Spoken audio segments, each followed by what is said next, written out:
What makes one cyclist better than the other is his ability to suffer.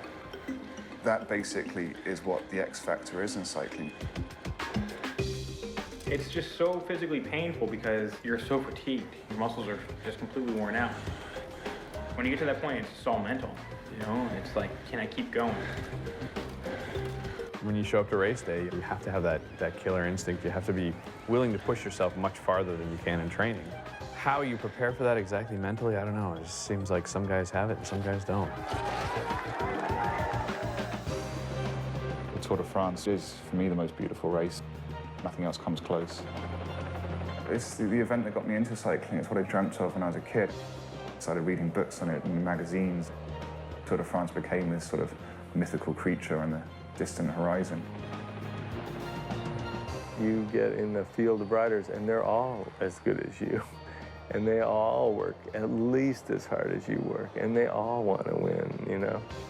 And then you throw in the rain or the snow or the distance, and not everybody can handle that. Most cycling fans, they really love the sport, and I think they're pretty disappointed right now in all the scandals that have really hurt the sport over the last couple of years. They want to believe again, but it's getting to the point where they can't. I mean, the skepticism is almost overwhelming any sense of hope. People are really hungry for performances they can believe in. Cycling fans want a different kind of dream team. Not necessarily a team with the best athletes in the sport, but a team with a dream to get things moving in the right direction in cycling.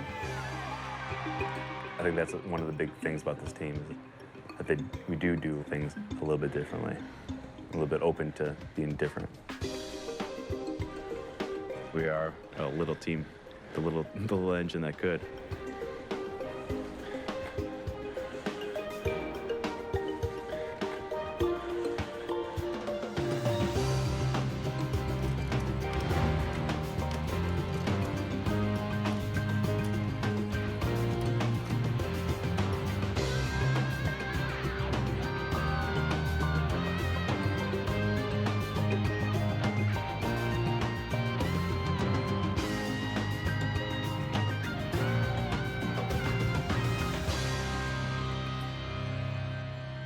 Get back up to speed as fast as you can. Come on, Friedman, come on.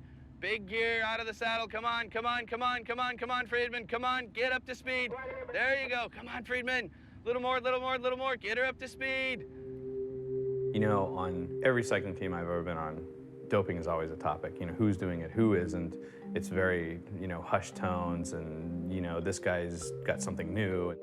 And that was sort of what slowly led to my retirement from cycling. I sort of had an anger about there were certain people doing things one way and there were others doing it another, and it really wasn't fair. And I know life's not fair, but you know, maybe sports should hold itself to a higher standard than life. You know? And so I decided to start this little junior team, and as the junior team started growing and getting closer to being a professional team, I realized, ooh, wait a minute, like what am I throwing these guys into? The world I left was not a place that any parent would want their son to go into.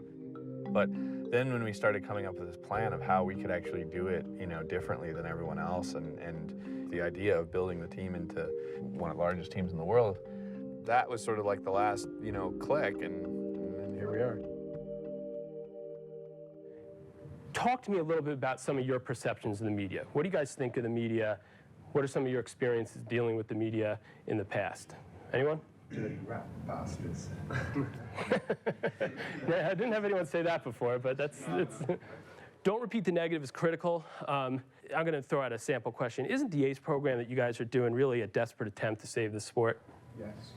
That would be the wrong answer. I have to admit, mine's completely different situation to the rest of the team regards my answers to those questions. Okay. I'm an ex-doper, so right. It's 4 years ago, and they found 2 empty syringes, which I'd completely forgotten about. And they then banned me for 2 years.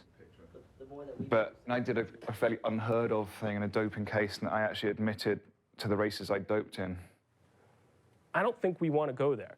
I don't think we want to be seen as agreeing that this is a desperate attempt to save this sport.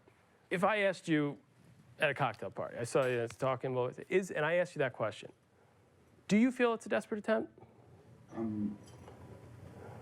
I feel we're in a desperate situation. But that's not the question. Do you feel that this is sort of a last-ditch, desperate attempt to change this sport around? In a way, I think it is, yeah. If I came back into cycling after my ban, I was coming back into it with responsibility. The sport hasn't been able to keep up with the cheating, and I think the fact that sport's so fucked up in so many ways, it's time we started fixing it. David Miller, he's had incredible highs and incredible lows in the sport. He's seen everything from winning a yellow jersey in the Tour de France to getting caught up in a doping ring and spending 2 years out of the sport. You know, the pressure that David felt was not, he could win clean. He was talented enough to win clean. What happened was that by the mid-1990s, certain drugs became available that were actually effective enough that one person started doing it, and then someone else said, well, if I want to be competitive, I have to do that, and on and on and on and on until you have 90% of the professional peloton doping. You know, management fearing their own jobs because they needed to make the headlines of the newspapers would pressure riders, and riders fearing their jobs would therefore resort to doping. So our goals for 2008 are to become one of the top teams in the world, to gain entry into the Tour de France, to find a title sponsor, and to do it all clean.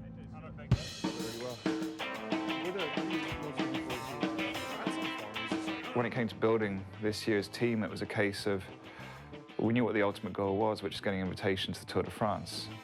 So we had to start picking guys who had a kind of a clean reputation in regards to doping, who had a good personality, who had a lot of experience, and who could lead basically this young American team. All right, come on, 500 meters, guys, 500 meters. Come on, boys, come on, boys, come on, come on. Shut! This is bullshit! Come on! Turn around! We call it bonding camp. Some people call it beer camp. We want to just get the group together. Make it from a collection of individuals into a team. Thank you, it was fabulous. Cheers. Only time during the year that we actually have a relaxed period of 7 days that we can actually breathe, have a few drinks, hang out with each other. The riders get to really bond with their teammates. That makes it different from other cycling teams. Nice one, Dave. Awesome. Doors open to the VIPs at 6 o'clock. When they bring you guys in, you guys will all just walk in and come to these places. I just want to say a couple of words before we break up. When people look back at this era in cycling, they're really going to focus on this time and this set of people as, you know, the people who turned around cycling in this country anyway. I just want to tell you how proud I am to be able to introduce you guys tonight as my team. So thank you, and have a great evening.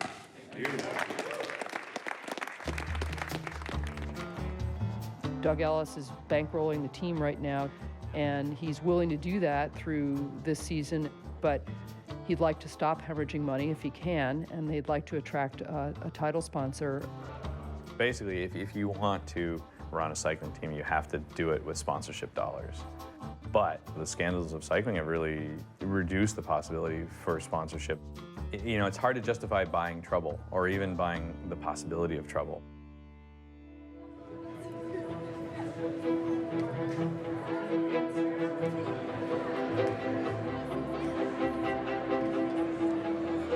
See, look at yours.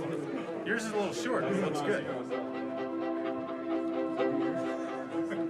Boys, a great week together. Teammates! Better years ahead of us. Back into the greatest team in cycling. Slipstream. Cheers, boys. To agree to not dope, to never let that enter the context of the team, to celebrate the preciousness of winning with honesty. And we welcome our new riders as they have chosen to join us in this spirit. to give it up, please, for the Slipstream Chipotle team, the 2008 edition. This past week has just been unbelievable. It's set the bar pretty high, and now it's up to us, the riders, to do our job.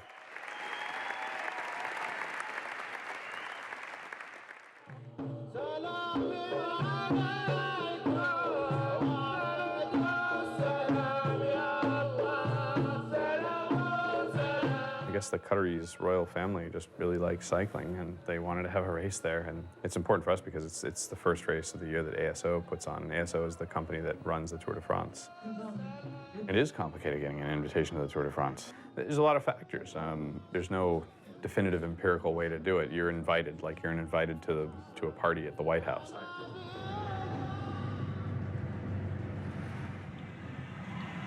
How does your wife like you being on the road all the time? She's used to it? She does, it doesn't bother her. You've been together for a while? 10 years, How many kids do you have? 2. So they're used to it too, huh? The older one, we got a little calendar for her on the wall. That's cool. And basically she crosses out every day. So she can see how, how far to go before I get back home. I'm Magnus Backstedt. I've been a professional for 12 years. I started my 13th year. Can you tell me a little about your jersey? It's the Swedish national champion jersey, which I got in June last year for the first time after 13 years of trying. So pretty proud of this one. I won a stage in the Tour de France back in '98. I won the Paris-Roubaix in 2004. Those are probably the 2 big ones that I sort of tend to hold on quite dearly to.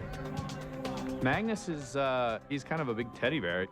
He's the largest rider in the peloton, but he acts like he's about that big sometimes. Like, he's just very soft-spoken and nice. Magnus is someone who's certainly towards the end of his career. He's an older athlete, but he's very experienced. I haven't really set a date as to when I'm going to pack up my bike. It's kind of one of them things that I think I'll find out myself when I reach that point when I'm not enjoying going out training every day and going to the races anymore. Then it's time to pack up. Welcome to the 7th edition of the Tour of Qatar. Looking forward to it. It's going to be a bit chaotic in the beginning with the wind, crosswind coming up and everything. So, keep an eye open and, put on your safety belt.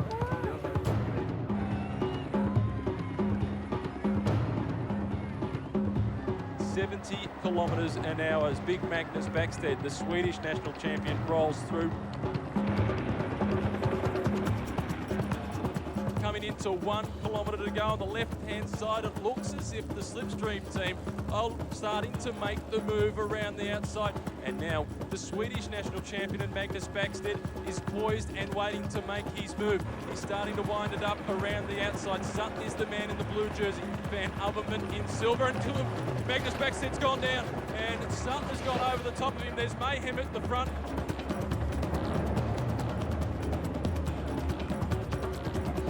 Magnus Backstedt was left strawn across the tarmac here in Qatar. Maybe his hopes for another victory at Paris-Roubaix are dashed within a couple of months of the season getting underway. Julian Dean also, it looks like his bike is far worse for wear than what he is. Chris Sutton is limping in across the line. Let's hope that his collarbone's not broken, because that does not look good.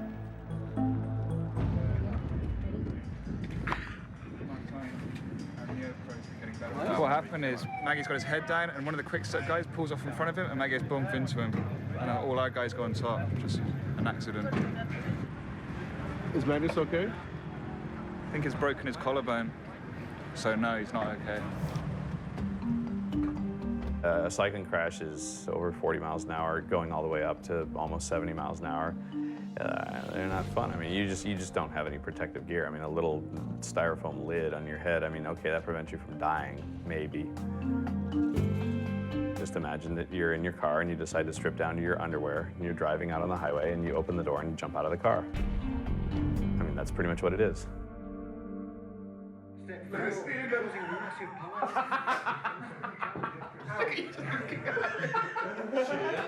He's you, big fella. Fuck me, I'm coming quickly there. Oh, no. Just a crash. Oh! He's down! Let's see that again. And they show this bit afterwards where they pick up your bike on the floor, and then you just see you kind of, because it's focusing on the bike, you see you come, pick it up, and you're like standing there, and the handlebars are just fucking all twisted, and you just stand there and you look at it, and you just fucking do this, and you just turn around, and just stand there. It's like... They do actually say that, you know, they're not a proper bike rider until you've broken your collarbone at least once. And how many times have you broken yours? I think this is the fourth time. So, you know, I'm a proper bike rider. I've done my fair share. Thanks. Makes me proud tomorrow. I'll be watching on the television. Yeah, thanks. Good luck, recover. Yeah, I'll be back, man. Don't worry.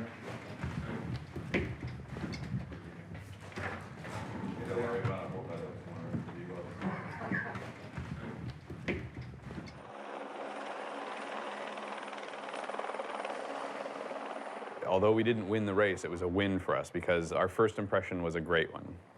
It probably added a little bit of an element of, wow, they can still perform even when someone crashes, they can still do well. It sucks that we're here, you know? We're here They because should be of Barry testing Bonds. Barry. And freaking Kobe Bryant and LeBron James and all those freaking assholes. So I want to know how much they test them. Yeah, they go to Kobe's house 3 times in a month? No. They're like once a year. You know, we test a lot. We test more frequently than I think any other team out there. There's just no ifs, ands, or buts about it. We have a zero-tolerance program, and if one guy on our team goes positive, then 100 people in this organization lose their jobs and go packing. Third-party drug testing is very important because it's not just a case of the management saying, right, sign this piece of paper and promise not to dope, which a lot of teams do in the past and have done. What we're saying is we don't want you to dope, and we're going to invest money into preventing you from even having any temptation.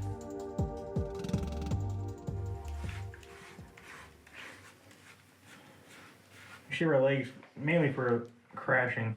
A lot of people think it's for aerodynamics, but when you have the bandage on, you can take the bandage off without having too much pain. I guess it's got some kind of aerodynamic purpose as well, but we don't live the average lifestyle, you know. 2006, I was on the road for 320 days. This year, I'll be on the road quite a bit more. But, you know, you're only young once, you know. This is the only time I have my life to do this. It's the only time I have to go to the Olympics. It's the only time I have to live my dream. So I'm excited and scared. Mike's had some brilliant moments, and he's had some kind of crappy moments early on in his career. I think sometimes he builds things up so big in his head, and he tries to figure them out. But when he just lets it sort of go, you know, on its own, and doesn't try to over-cerebralize it, then he can win. I'm gonna put this on the back of my saddle so I can be identified from the other riders from behind. This is all they're gonna see. You know, this is vacation for me. Last time I saw him race on the track in Dallas, he won the points race down there. That was 2 years ago. That's what I'm really hoping for tonight. it's cool, Dad. Honesty is a virtue. Modesty is a virtue. I enjoy having him around because he hasn't seen me race at this level in a long time. And it seems like I never ever do well in front of him though. It just seems like I have this like curse. And I know that it's not true, it's just I just never have a decent ride in front of him, so he's never actually seen me really win a big race. And that hurts.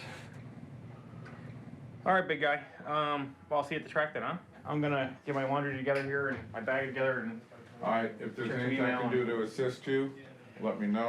I mean, I know you do There's like this all- 900 people here to assist me. So? I can wipe my own ass. You know, last year at this time, I was in attendance, but I wasn't racing. I was super depressed and not able to race. That was when I had my pulmonary embolism, blood clot in my lung, and I couldn't race for 6 months. But a year later, here I am at the World Cup and I'm racing. So I'm excited, stoked to be here and ready to race. I was scared. One of the worst fears I've ever had in my life. No parent ever, and my parents tell me this today, and they're just about in their 80s, no parent wants to bury their child. I was on a date.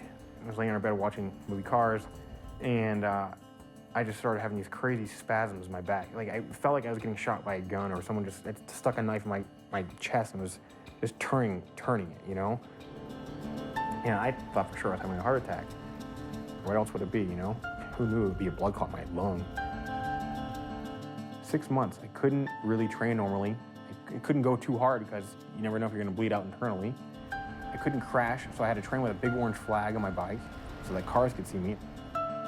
So it's been a pretty long road coming back, a really long road.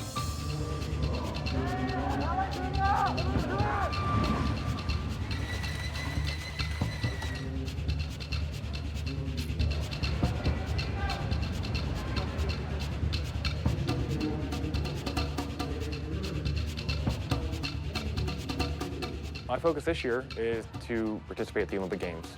You know, not to race the Tour de France, but to actually pursue the track and go to the Olympic Games. Track racing is a really important effort for us because of the Olympics. I think it's an opportunity for us to reach fans and also to reach prospective sponsors that otherwise we wouldn't have had access to. So today at Los Angeles World Cup, Mike's going to be competing in what's called the points race. It's a pretty complex race on track cycling. And essentially every 5 laps, these guys are going to be racing for points. There's a lot of strategy involved. You've got to decide when you want to score your points, when you need to lay back, and it's a pretty exciting and intricate race.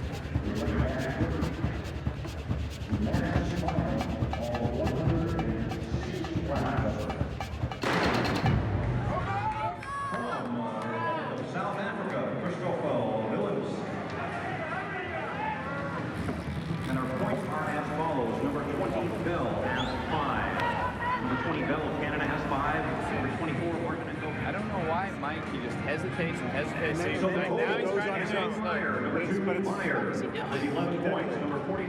Yeah, he's dumb. Unbelievable. He's riding like he's got 2 left feet. He's not paying attention to the race, you know. But for Mike, you know, it's his chance to go to the Olympics, so. His race for an Olympic team berth. Cameron Meyer of Australia. Team Toshiba, 23 points. Unofficially our points race winner of dominant course out there tonight. Rafał Radczyk of Poland in second. A fantastic performance late in the race. Even on a night like tonight, which was not one of his better nights, so few people can do what he did tonight. Even to finish 15th is tremendous.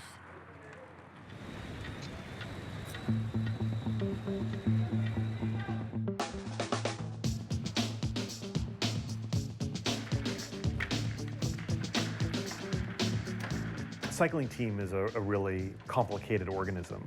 We have about 50 employees, and about half of those employees are the athletes.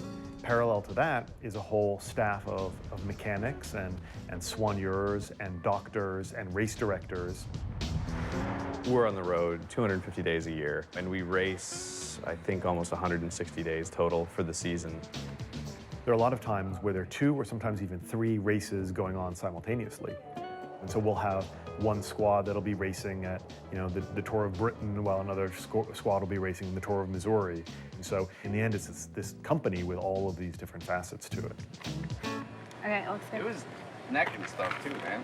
He won't let me. Now? You just gotta, like, just get Hold this still, out. hold still, hold still. My name is Laura Pate. I'm married to Danny Pate. He's one of the riders on the team. Hold it. I think I can get it. I'm a soigneur, which is French for something. I think support. I'm not quite sure. I just get them ready to go on the race, I guess. Like, I'm gonna put out chairs and bananas and stuff for them to eat, and their bottles and that sort of thing.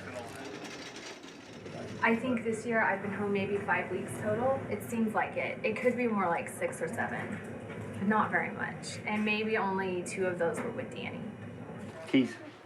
Perfect. Hey, Dan. Thanks. So Laura doesn't really fancy being a soigneur a whole ton, you know. Actually, she doesn't like it at all.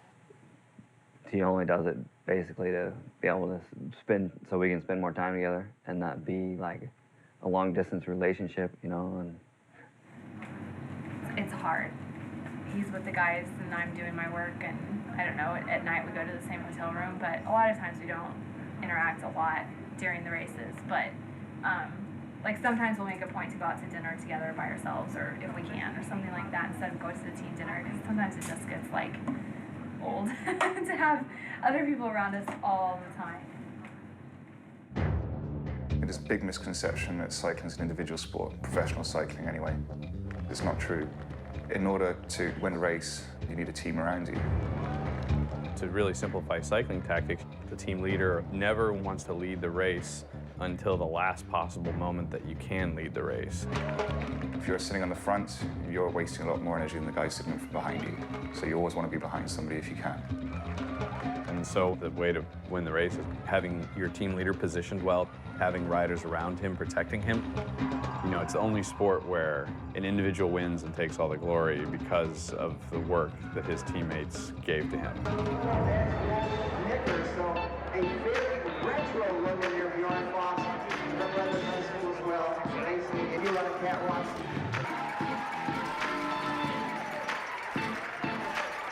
I just want to welcome everybody, especially these people who are wearing tuxedos at a bike race. It's a wonderful day. You probably know everybody here. Most of them I've actually been in rehab with. Tour de California, I mean, it's only been around, this is third year. For us as an American team, next to Tour de France, it's probably going to be our biggest race of the year. David Miller, you know, he's really taken ownership of this team. He really wants to show his new team to be one of the best teams in the world, and he's definitely put a lot of pressure on himself to, you know, to make sure that happens. So are you not allowed to ride the Olympics? No, not this year. Well, at the moment, what it is, the British Olympic Association, they have a bylaw in place which forbids athletes that have been sanctioned for doping from ever doing the Olympics again. Ever? Okay. No, yeah, ever, yeah. No, it's a weak bylaw, and I could appeal it. The thing is, if I do it this year now, when we go to Beijing, I would get dragged through the mud in the press in England, the tabloid press. So it would be a big story. And to be honest, I can't face it at the moment. Yeah, Everything's going so well with the team, everything's going so well, and I'm like, it means digging up my past, going back to courts, going doing all this, and I have to ask myself, is it that important to me this year? I mean, it's important. I lost everything. I lost all my material possessions. I lost my sport. There was a doping investigation going on into my French team. I was the leader of the #1 French team at the time, and they decided to arrest me 2 weeks before the Tour de France. It was a pretty full-on thing. I was sitting in a restaurant with friends, and 3 drug squad from Paris came in and took me out and took me to my apartment. Went in there at gunpoint with guns and stuff. It was ridiculous. It was just farcical. But while they were clearing and stripping out my apartment, they found 2 empty syringes, and then that was it. I was fired from my team within a week, 10 days, and then was put in front of my national governing body's disciplinary commission, and they then banned me for 2 years. I spent about 7 months just drunk, and I lost everything, all my material life. So it was a very rapid 8-month downward spiral towards hitting rock bottom. I think we've built sport up onto a pedestal that perhaps it never belonged to be on. Basically, the media and sports writers create almost mythical stories out of sporting events and heroes out of these players, which isn't necessarily true. A lot of the time, they're just ordinary people that make ordinary mistakes who just happen to be born with an amazing talent.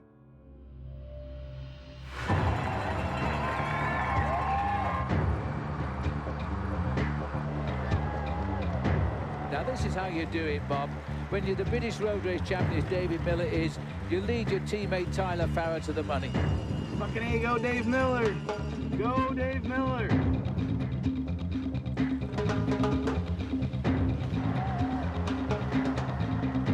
I have never seen David Miller ride as well as this. He's won stages of the Tour de France, but he is riding with such confidence now for his new team, Slipstream Chipotle.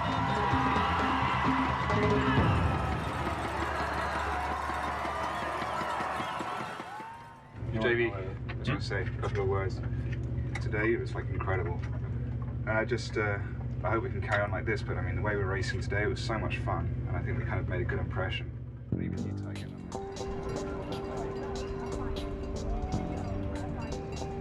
Time trials are shorter events during stage races, you know, usually around 25 miles long.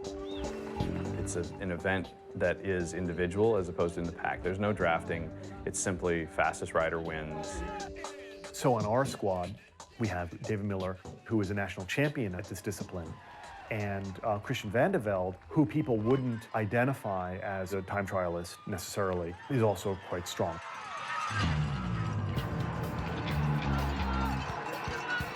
David Miller is certainly looking for a great ride here this afternoon. And Miller looks as though he's got his rhythm and got it good.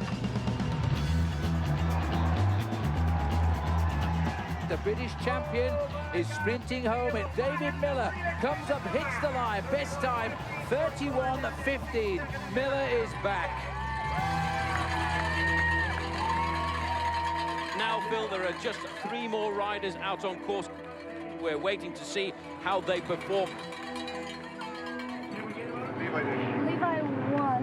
With how much? Not quite sure. I'll go find out, but you still have to do podium.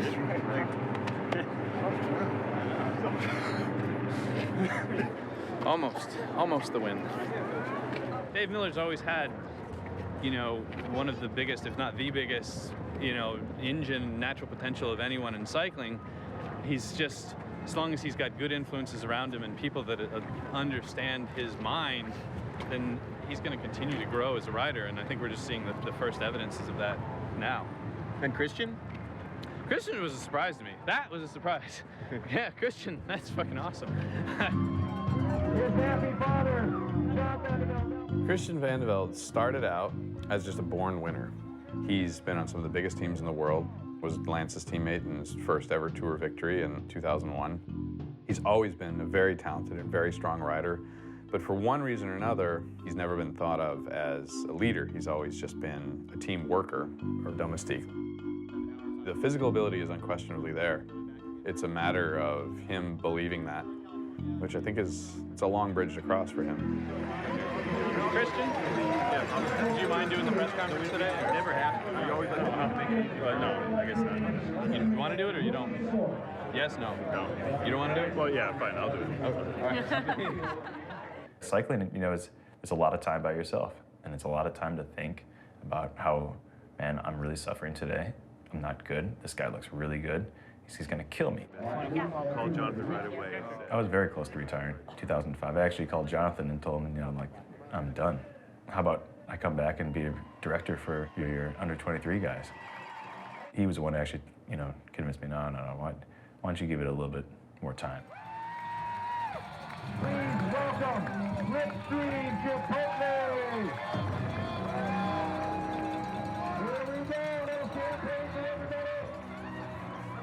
As well as they did at Tour of California with 2 guys on the podium, the Tour of California is not owned by ASO, which owns the Tour.